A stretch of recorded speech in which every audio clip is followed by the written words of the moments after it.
Balita ko yung maisog nila kasado na daw po yung sa Japan, ha. Hindi pa nahiya, ah. Akalain niyo yun mga bossing? Oh, may maisog daw ho ulit. International maisog. Muntik na tayong mabiktima, eh, 'no, nung sa maisog USA, New York. Akala natin nung una, "Siyak, ang daming tao, ang daming Pilipinong sumama dun sa maisog nila." Yun pala, eh, etneb lang ho pala yung ano, bilang nila dun.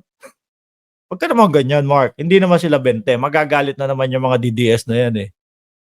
Yung pala wala pang 40 po yata yung nagpunta dun sa maisog nila, mga kababayan, 'no? Yung hakbang ng Mautog. Biruin niyo, kunin niyo yung ano, pakilala nila dito sa Pilipinas, eh, ano ho, pakilala nila, Hakbang ng Mautog. Kunyari hindi sinasabi na napakadami.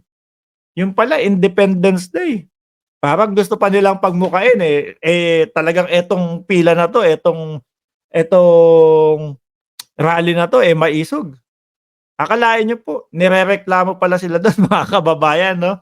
Base na din po doon sa nakita natin na binibidyo, sabi sabi nung attorney, kami lang po yata ang ayaw tantanan dun. Bakit daw po kami kasama doon sa rally na yun? Bakit daw po kami kasama doon sa parada na yun? Natural lang. Kayo lang yung negatibo diyan, eh. Ano po? Yasmin Anotado, JM, Gamalier Agustin, Regine Giumpayan, shoutout sa inyo, ano? Sila lang po yung negatibo doon sa ano na yun, sa mga naglalakad na yun. Lahat po masaya, lahat po, pinepresenta ang ating Pilipinas, kung ano yung mga kasuotan ng mga Pilipino, tapos biglang mautog yung nandun sa kalagitnaan ho, mga kababayan. Ano yun? Tapos parang gusto pang sabihin, rally nila yun. Parang dun ho sa may nagbibideo sa gitna ho, mga kababayan. May babaeng nagbibideo, eh. Pinapaalis niya yung Amerikana. "Nakakadisturbo ka sa'min, nakakadisturbo ka sa'min." Saglit lang ate, bansa nila yan. Ano, dayo lang kayo diyan. Tapos yung Amerikana kasi nagbibideo, siguro iniisip nung puti, nung Amerikana, "Ano ba 'to, bakit dito naggagaganito 'tong mga 'to?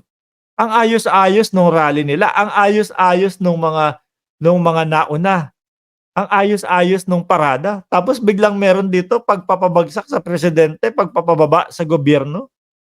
Oh, siguro binidyo, ano, "Hindi ayos 'to, ah." Eto eto lang sa nakikita ko yung hindi hindi maganda yung tema, ano po? Oo.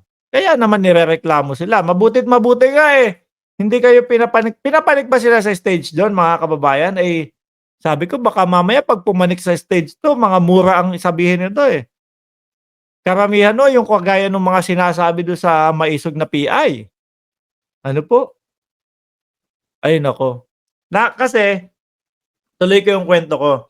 Doon sa harapan nung mautog nila, mga kababayan, may kumukuhang ale, nandun nagbibideo. Sabi ko nga 'di ba pinapaalis yung Amerikana, "Nakakaistorbo ka diyan."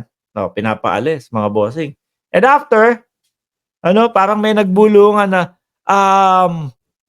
parang gusto nilang ipakita, na nandun si Vic Rodriguez para daw po pagsalitain dun sa stage. Ano na naman yun, gagawin yung grand rally? Ang ganda-ganda, ang ayos-ayos ng representasyon nila. Tapos gagawin yung grand rally ninyo, mautog. Tapos siyempre, kapag may video at may picture si ano, Vic Rodriguez doon sa entablado habang nagsasalita, ang sasabihin nila, "Tagumpay, success!" Tas sabay video ho, nung mga nasa ilalim, nung mga nasa baba ng entablado, "Tagumpay ang maisog." Ang dami ho. Ganyan ho ang stylean niyang mga yan. Hindi pa kayo nadala, talagang meron pang Japan. Oh, shoutout nga po yung mga nasa Japan dito, pupuntahan daw po kayo ng Mautog. Oh, mga taga-Japan, pupuntahan daw ho kayo ng Mautog. Sasama po ba kayo? Baka ganyan lang din po ang gawin ninyo sa Japan. Ano? Kunyari madaming tao, yung pala iilan-ilan lang kayo. Yung sa Hong Kong walang masyadong naglabasan na picture, ah. Tinatago niyo yata, parang ayaw niyong pakita. Basta merong mautog sa Hong Kong, okey na 'yun. 'No, 'wag mo ng pakita yung picture. Malalaman nila na tayo-tayo lang. Oh, 'di ba? Mga style niyo bulok ano. Hi Tina, ayan si Tina B. Tina B, bakit wala ka dun sa ano, sa private, convo namin ano? Ay si Daddy Rick. Daddy Rick, the reality of life, ayan. Shoutout po sa inyo at suportahan niyo po ang channel ni Daddy Rick mga kababayan. Isa din po 'no, sa kaibigan natin na sumusuporta po sa Pangulong Bongbong Marcos at sa gobyerno ng Pilipinas. Hindi po siya kabilang doon sa mga nag-uutog-utog mga kababayan. Anyway, oh, ano gagawin niyo diyan sa Japan? Same lang din. Kayo-kayo lang din. Magsasayang lang kayo ng pagod. Lahat ng maisog, makakapal, hindi marunong mahiya. Eh, totoo po. Tama yang sinasabi ninyo, Ma'am Michelle. Biruin niyo ba naman, mang-agaw kayo, makisali kayo doon sa parada ng may parada? Eh, hindi naman yata kayo kasali diyan talaga. Ano ho? O sali tayo, kunyari sali tayo para isipin ng mamamayang Pilipino na nasa Pilipinas, eh, ano, madami tayo o gumit na tayo. Ang ending, nabuko din kayo. Nakakahiya. Yung mga estilong ganyan, 'di ba? Lagi niyong sinasabi, "O kayo doon sa Inday Sara Duterte, resign." Ang konti-konti ninyo. Umpisa't umpisa pa lang ho mga kababayan. Sinasabi na ho 'yun, na hindi talaga lalagpas ng 1,000 yung pupunta do'n. Ano ho? Kasi ang nagpo-promote lang yung mga vloggers lang po mga hindi kagaya ni Digong. Oh, si Digong kapag nagsalita, "Maisog ka? Maisog ka? Sumama ka sa'min." Digong pa 'yun, tapos 6,000 oh, tapos 'yan ngayon parang ka-40 lang kayo diyan sa New York, 'di ho ba? Oh, saling pusa, lods, eh, naku, okey nga kung saling pusa, eh, kasi yung saling pusa, eh, merong pahintulot. Eh, eto nirereklamo sila. Bakit kayo kasali dito? Bakit kayo kasali diyan? Oh, anong pa-effect niyo dito? Sisigaw kayo ng laban kontra gobyerno? "Andito ako sa Japan, di tanggap ang mautog at ang mga Duterte dito." Ayan, sabi ni Tamura. Ayan oh, mga taga-Japan oh, baka mag-club lang sila dito.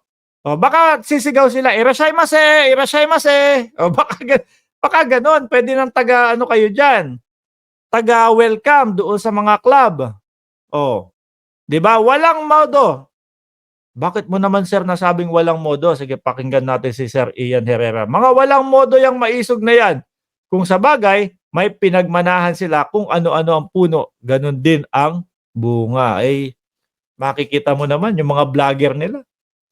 Ano? Akala nila astig. Oh, eh kailangan murahin din yung mga yan paminsan-minsan. Minumura daw kami. Minumura daw kami ng matanda. Minumura kami sa harap ng 300 na viewers mga kababayan. Eh, sabi ko, hayaan mo na. Eh, di ano nga sila, eh, DDS nga sila, eh. Yun ang trademark nila.